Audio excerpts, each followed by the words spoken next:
Stocks hitting new highs, oil bouncing back.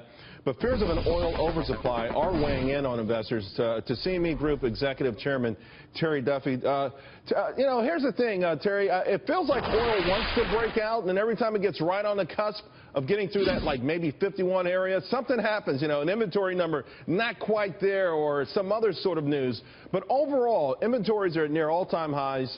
What does move the needle? Because demand is still somewhat flaccid, for lack of a better word.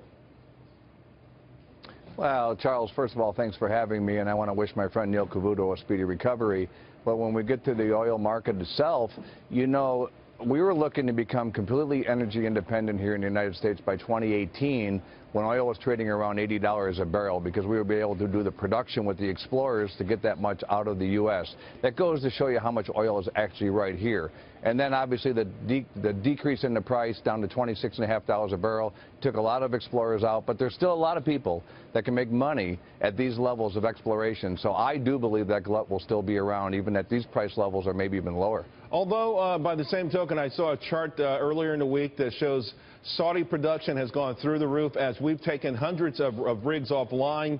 They started this war for market share, but they've got their own issues. They had a deficit last year that they're floating the idea of going public with their state-owned oil company. They're fighting a war against rebels in Yemen. So there's a point where they have to blink as well. And by the way, other members of OPEC are saying, we don't have deep pockets. Please, no mas. We won. Let's let this price float a little bit. Yeah, but that's the only, as you just clearly said, Charles, that's what they have is oil. And now we have it also. And now that we have it, and we are the biggest user of that market, that product is in the United States. So they have no other alternative but to keep the pressure on that price if they're going to continue to do the other things that you mentioned. I want to switch gears now to the election. Donald Trump and Hillary Clinton, of course. I heard the groan, okay. But listen, one of them will be our next president. They both have distinctly different economic plans. So I want to go to you. Who do you think would be best for your industry specifically, but overall, and for the overall economy?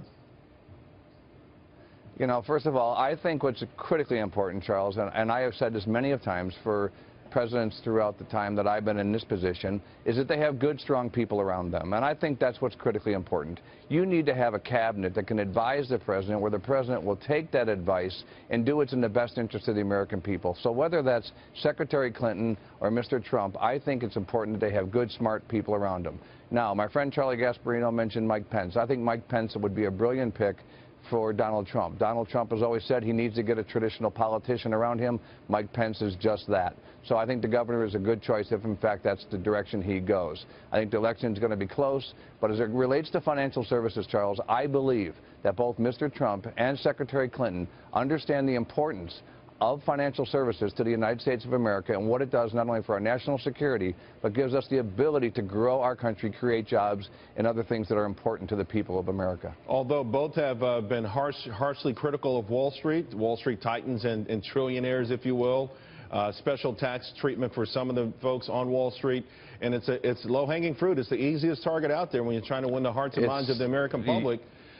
So, I mean, I would assume either candidate takes some form of action to sort of mitigate at least the influence of Wall Street, if not economically penalize it. Well, you took the words right out of my mouth, Charles. It is low-hanging fruit for them, and it's great on a campaign trail.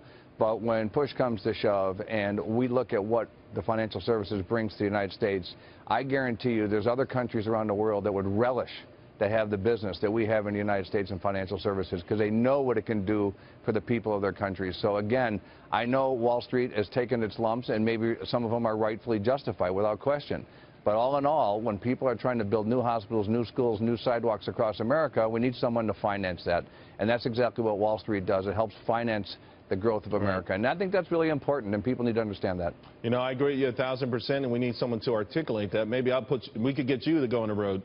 In the meantime, Terry, I'll pass on your well wishes to Neil. Thank you very much. Thank you very much for having me, Charles. All right, see you soon. Hey.